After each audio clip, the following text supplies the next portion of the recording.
congratulations to the award winners, you fabulous ladies. So I just wanted to tell you a bit about my story and also some advice. So I'm Zoe, and when I was 16, I got into the National Youth Theatre. I needed to raise £2,000 to do a course there. And at the time, my mum couldn't afford my performing arts training, so I decided to put on a show, called it Living the Dream, decided we wouldn't have any adults involved, and that it would be kind of run by young people, and I raised double what I needed. And that was also giving so much affordable access to young people to take part in the show itself. So I decided to carry on putting on these shows in the Easter and summer holidays while I was doing my A-levels. And I managed to get a lot of funding from our local council. So I was 17 years old and I got £50,000 to carry on this amazing provision over 3 years, and meant that young people could take part either for free or for next to nothing. So I was really lucky. I was also really lucky that my dance and drama teachers at school were amazing, and they pushed me really hard, and I'm also proud to say that I got 100% in my dance A-level and top 10 in the UK for my drama A-level, woohoo! So that was when I was aspiring to be a performer. I got into a place called the Liverpool Institute of Performing Arts, and I did a degree in dance. And when I graduated, I thought that was my time. I'm going to start auditioning for West End shows and music videos, and I wanted to present and dance and everything.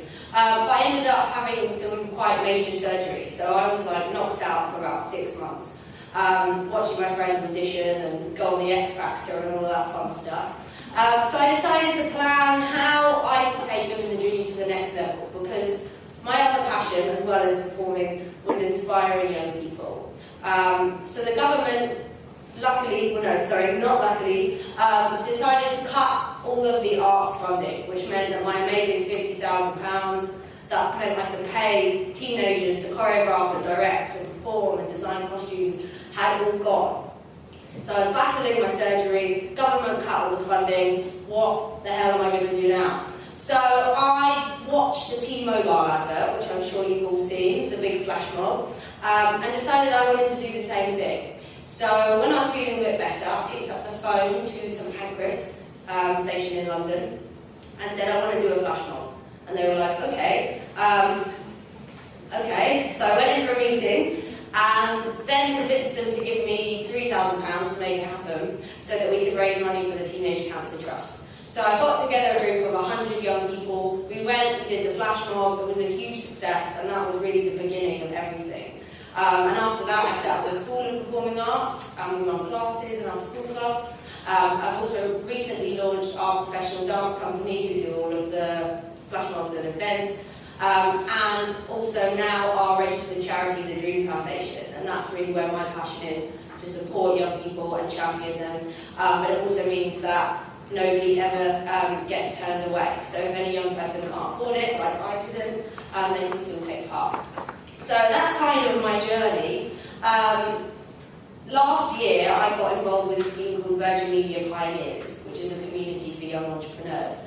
And I entered a competition to go to Richard Branson's house, and I lost, which sucked. But I then was selected by Richard Branson to represent this campaign called Control Shift. So he picked 3 of us. So not only did I get to go to his house, I got to go to the House of Lords and lobby MPs and meet David Cameron and do loads of amazing things. So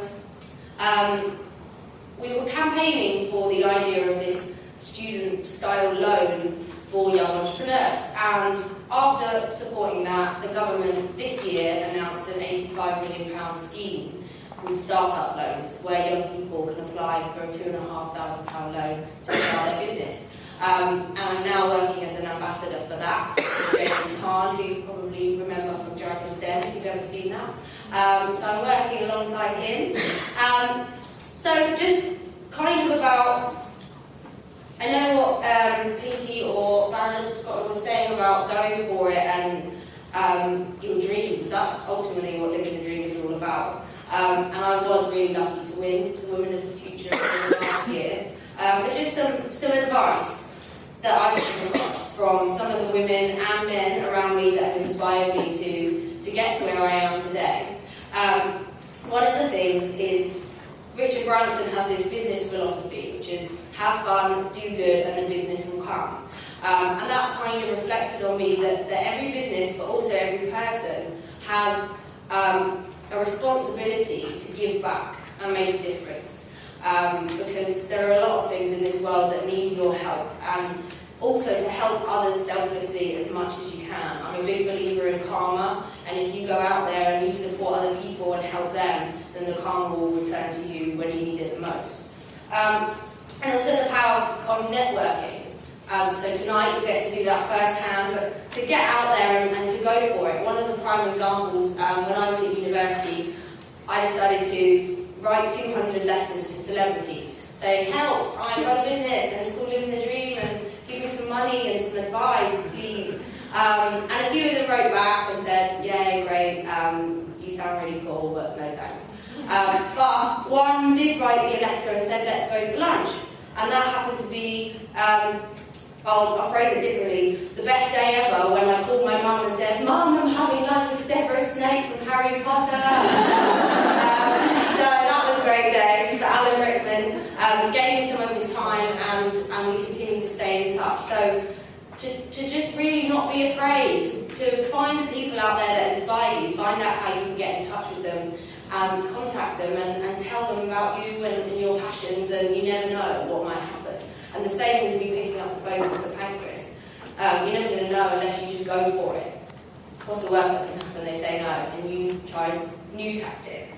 And the same as what Vicky was saying, I mean, you really need to find what your passion is and what your dream is, because otherwise you're never going to get anywhere.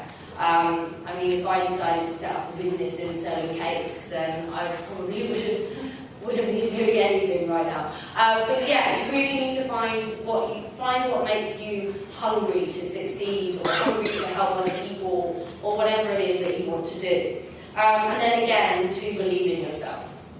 And I know it's tough. I mean, probably doesn't come across because I'm pretty confident, but I was bullied at school, and that wasn't fun. But I somehow managed to, with the support of my teachers and my mum, get through it and come out getting straight A's and going to university and running this business. And I think you really need to just, as a team of women in this room, support each other, because that's one thing that I didn't get at school at all. All of the girls around me were either jealous or wanted to just say nasty things. So you really need to become a family and really work together to make each other feel good about yourselves. And lastly, I have big plans for living the dream and my future. And one of the things that we're doing next year is a campaign called I Have a Dream, because next year is 50 years since Martin Luther King's speech.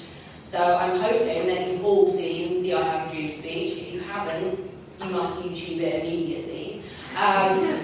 Watch it, and I think tonight the whole theme really is about dreams, and think about what your dream is and how you're going to make that happen. And don't be afraid today to tell people what your dreams are, and then you never know, they might give you that one piece of invaluable advice that could potentially change everything. So yeah, be inspired and really believe in what your dream is and how you're going to make that come true. So